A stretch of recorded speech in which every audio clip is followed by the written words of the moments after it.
Mzize Clement, Mzize!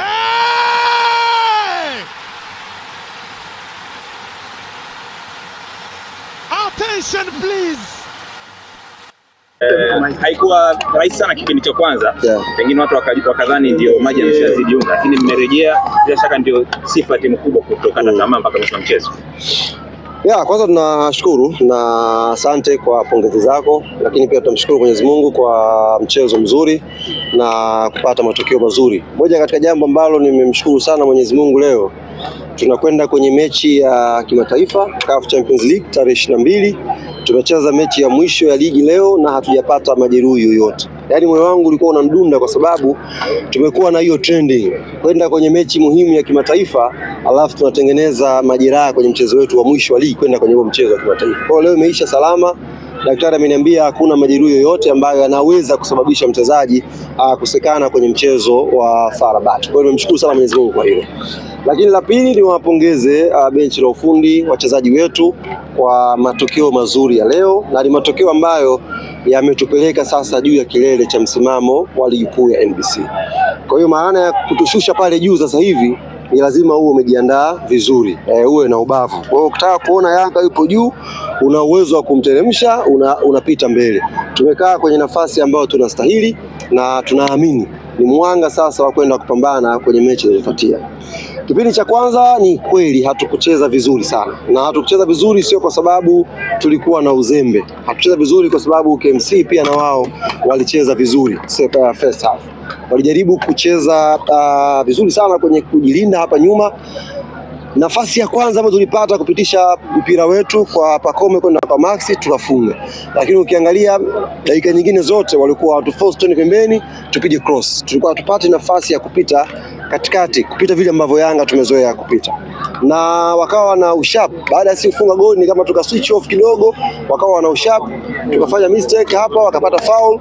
Faida nafikiri ya jua Diara cheza ule mpira kile alicheza katika eneo ambalo Saliboko alikuwa yuko active na akafunga goli zuri. Kwa hiyo tulipokwenda vyumbani, sijua mwalimu alizungumza nini, lakini naamini alikwenda kuwakumbusha umuhimu wa dakika 45 za kipindi cha pili kuja kucheza kwa umakini. Pressure ni kubwa sana, watu wanahitaji matokeo, players wanacheza kwa pressure kubwa. Baada ya goli la pili kila kitu kilifunguka. Nafikiri uliona nafasi nyingi, magoli tumefunga mawili mengine tena, players wakaanza kucheza bila pressure. Na hii inairudia kila siku. Kinachotuumiza hapa sasa hivi ni pressure tu.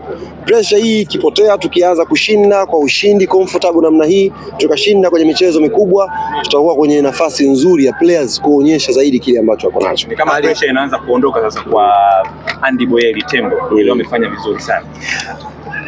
Sisi niwape kidogo shule hapa. Nimeona kuna mtu mmoja yule akili hana. Nikisema tu bahati mbaya hapa, yule akili hana. Alikuwa anazungumza kuhusu usajili ambao Yanga wamefanya msimu huu. Baada ya kutoa kikosi akasema, mbona wanaanza wale wa msimu uliopita? Jamani, sisi tulifanya usajili kwa ajili ya kuboresha timu yetu. Hatukufanya usajili kwa ajili ya kujenga timu yetu. Wachezaji ambao unaona walikuwa last season, mikataba yao iliyoisha tuliwaongezea mikataba. Lengo ni kuhakikisha wanabakia na wanakuwa wachezaji muhimu kwenye timu yetu. Tungekuwa tuna ulimbukeni tu wa wachezaji wapya, maana yake tungemwacha Maxi asingeongezewa mkataba, tungemwacha Duke Abuya asingeongezewa mkataba, tungemwacha Mudathir asingeongezewa mkataba, tungemwacha Pacome asingeongezewa mkataba. Lakini ukiangalia tumeongezea mkataba wa wachezaji muhimu, maana yake tulikuwa tunakuja kuboresha timu yetu. Hatukumsajili sisi Boyeli ili aje aanze mbele ya Prince Dube.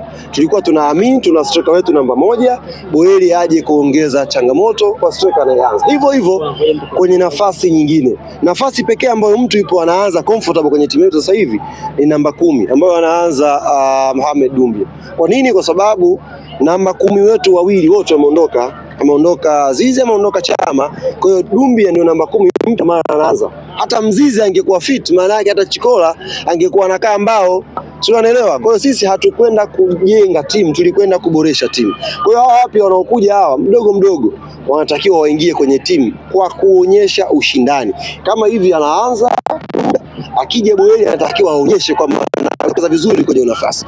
Hivyo hivyo akija kucheza Musa Balakonte, akija kucheza Lassine Kouma, wanatakiwa waonyeshe kwenye nafasi hiyo mimi mpya anaweza kuofa kitu kikubwa. Na hapo ndio timu bora inapatikana. Sio tu kama unasajili mtu kwa sababu ni mpya unamuingiza kwenye kikosi. Kwa hata Boyeli anatokea bench kwa sababu anatakiwa alete changamoto kwa anayeanza.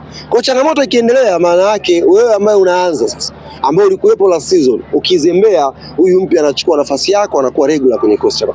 Sasa hii ni shule ambayo nilitakiwa niwaite, niwaeke chini, mlipie, ni wapi. Lakini bahati nzuri tu leo nina mood nzuri, nimewagea hii faida. Nataka unielezee tukio moja wakati wa penalty. Pacome alienda kuchukua mpira akampelekea Boyeli. Alafu baada ya kufunga goli, Pacome alikuwa akimbia moja kwa moja kwenda mimi nilikaa zangu pale, nilikaa pale. Boyeli kasababisha penalty, Pacome kamwambia Shia lete mpira. Tunaongoza 2-1 Ile goli ilikuwa la 3 unaua mechi. Pacome kaomba mpira, akasema hiyo kamba hiyo. Ghafla Boyeli akamfuata Pacome, lete mali. Akasema Boyeli, mbona ujipendi? Hivi funga macho, Boyeli angeka nje saa hizi. Lakini ameonyesha confidence ya striker. Ameonyesha namna unavyotakiwa ujiamini kama mshambuliaji. Alikuwa anahitaji goli moja kupata hiyo confidence. Mshambuliaji mwingine line hivi huwezi kuomba ule mpira. Kaushika Pacome ujue. Kaenda kuomba yeye, niachie huo mpira mimi niweke kambani. Amechukua mpira, akapiga penalty nzuri, confidence imekuja, akatengeneza nafasi nyingine, kafunga goli. Kwa hiyo ni mshambuliaji ambaye tunamsifu kwa kujiamini na kuonyesha kwamba hayuko Yanga bahati mbaya, anahitaji kupambana kuingia kwenye kikosi cha kwanza. Twende bana, ngoja wape ofa kidogo, wape ofa kidogo. La mwisho. Dakika 3. La mwisho. Nimeona wana Yanga wamefurahi kweli na wameupa jina uwanja wa New Amani Complex kwamba ile ni Guantanamo Bay. Guantanamo Bay, yes. Wanakuja kwenye gereza lipo mbali kabisa. Kule New Amani Complex kule panafanyika mabalaa makubwa sana ndugu zangu. Panafanyika mabalaa makubwa sana.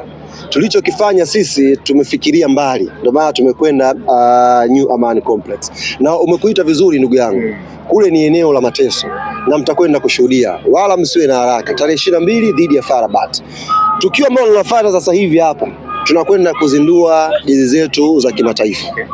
Na tutakwenda kuzindua jezi hizi siku ya Jumatano kama sikosei, Jumatano kwa mujibu wa ratiba ambayo imepangwa. Tutakwenda kulaunch jezi zetu za kimataifa ambazo tutachezea mchezo wa kwanza wa FAR Rabat.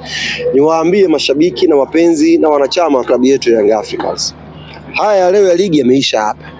Tuna kibarua kizito kweli tarehe 22. Tupo kwenye kundi gumu, tupo kwenye kundi zito, na sisi kwa sababu ni timu kubwa ndio tumeweka ugumu pia kwenye hilo kundi. Ingekuwa si timu mbovu tu, watu wangesema kundi hili kundi mchekea, lakini tumekwenda pale kwa sababu tuna deserve kuwa miongoni mwa story kubwa Afrika. Sasa hii tufanye vizuri. Wale kuna timu ya kucheza mpira? Timu gani? Wadogo wana test taa. Nataka kutest taa. Tumalizia umeme hao. Mzize Clement. Mzize!